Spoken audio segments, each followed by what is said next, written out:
Excellencies, Honorable Ministers, distinguished delegates, ladies and gentlemen, good morning and welcome to Nairobi.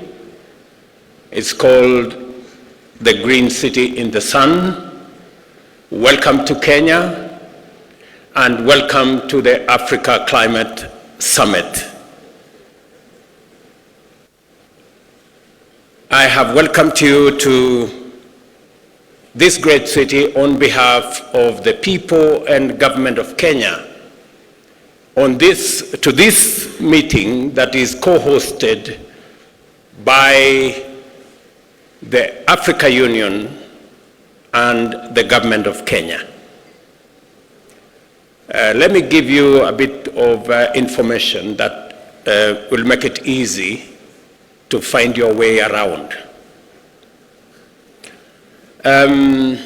Nairobi is a very interesting city.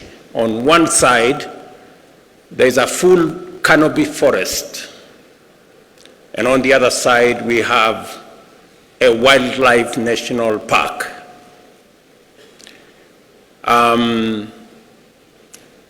We keep the wildlife in the park because we have a fence. But sometimes, as nature would be, they break away from the fence. So while you are doing your morning walk, you might encounter a lion. Please be careful. It is not tamed, it is wild. Let me also inform you that Nairobi is the home of the United Nations Environmental Program, the only UN agency headquarters in the global south. So, discussing matters environment, you are in the correct city. And if you need any referencing, the UNEP is right here. Let me also volunteer some additional information that Kenya, a few kilometers from where you are seated, scientists, including myself as a scientist, discovered and located the earliest remains of man on Earth. In other words,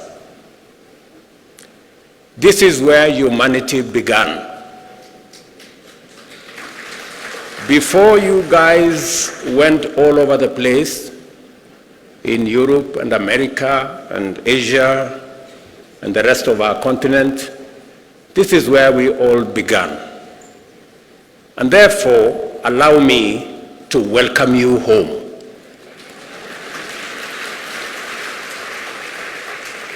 And in a few months, we are having a conversation as Kenyans. In a few months, we are seriously considering abolishing any visa requirement because it is unfair to ask anybody coming home for visa.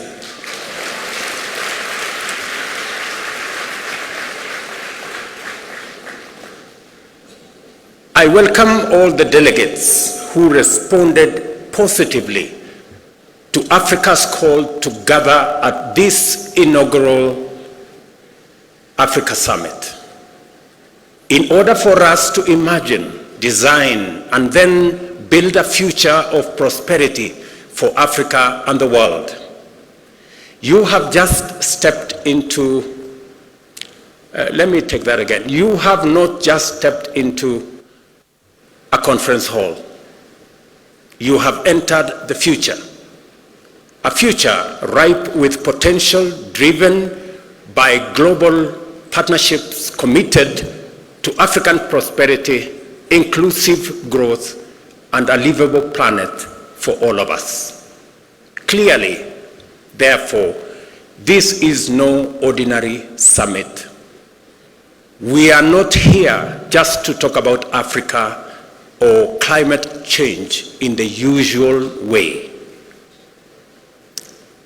which often accentuates our divisions.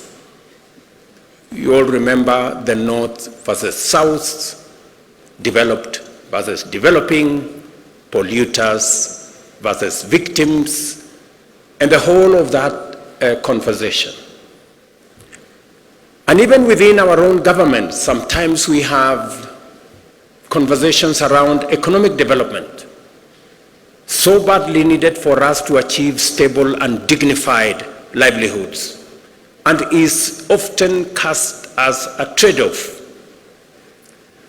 with environmental stewardship as if they are mutually exclusive, when in actual fact they are positively reinforcing. Let me be clear, these conversations are necessary. Africa's carbon footprint remains small, but the human toll of climate change is disproportionately high. The urgency to address loss and damage and to configure appropriate financial mechanisms for resilience grows with each extreme weather event and each bout of climate-induced insecurity. A complex interplay of needs and responsibilities is a daily challenge, but it should not lead to a deadlock. We must be alert to the fact that they can sometimes blind us to the bigger picture. Delivering prosperity and well-being for Africa's growing population without pushing the world deeper into climate disaster is not just an abstract proposition or a mere wishful thinking. It is a real possibility proven by science and affirmed by emerging